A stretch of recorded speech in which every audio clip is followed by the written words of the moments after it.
Olá, que a paz seja convosco. 2 de novembro de 2021. Leremos hoje o Evangelho de Marcos, capítulo 2, verso 17. Como dizes, rico sou e estou enriquecido e de nada tenho falta. E não sabes que és um desgraçado e miserável e pobre e cego e nu. Apocalipse capítulo 3, verso 17. E Jesus, tendo ouvido isto, disse-lhes: Os sãos não necessitam de médico, mas sim os que estão doentes. Eu não vim chamar os justos, mas sim os pecadores ao arrependimento. O tema de hoje é a graça que alcança todos nós.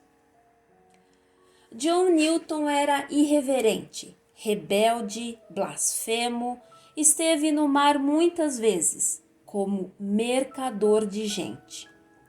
Em 21 de março de 1748, uma violenta tempestade se abateu sobre o navio que por pouco não afundou. Homens, animais e provisões foram arrastados pela força das águas e caíram no mar. Newton orou a Deus pela primeira vez depois de anos. Ele temia estar à beira da morte e, se a fé cristã fosse verdadeira, estava certo de que não seria perdoado. John refletiu em tudo o que fizera naqueles últimos anos, inclusive a atitude de zombar dos fatos históricos do Evangelho, e ficou abalado. Antes de experimentar a graça salvadora de Deus, John Newton não tinha o menor receio de xingar e proferir palavrões, de blasfemar contra o Deus do céu, de zombar da Bíblia, de ridicularizar a consagração a Deus, de se envolver em atos depravados, nem o mínimo escrúpulo de comprar e vender seres humanos como se fossem objetos ou mercadorias. Entretanto, John Newton mudou completamente após a sua conversão.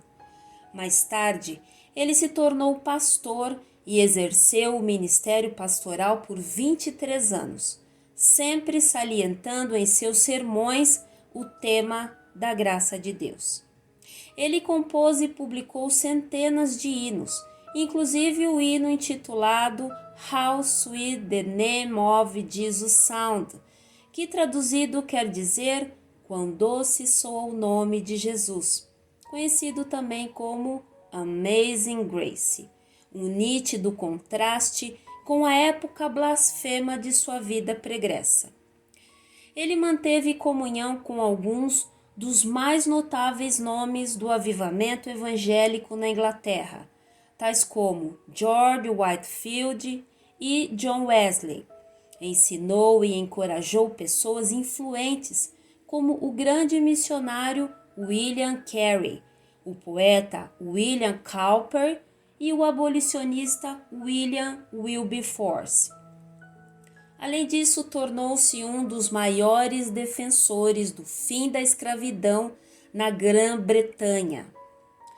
Semanas antes de sua morte, já velho e debilitado, Newton explicou: Minha memória praticamente se foi, mas ainda consigo me lembrar de duas coisas: que eu sou um tremendo pecador e que Cristo é um tremendo Salvador. Em seu túmulo está escrito: uma vez um infiel e um libertino, um mercador de escravos da África, foi pela misericórdia de nosso Senhor e Salvador Jesus Cristo perdoado e inspirado a pregar a mesma fé que ele tinha se esforçado muito para destruir. Na biblioteca do Congresso Americano, diz que esta letra é de autoria de John Newton, mas a melodia de um autor desconhecido.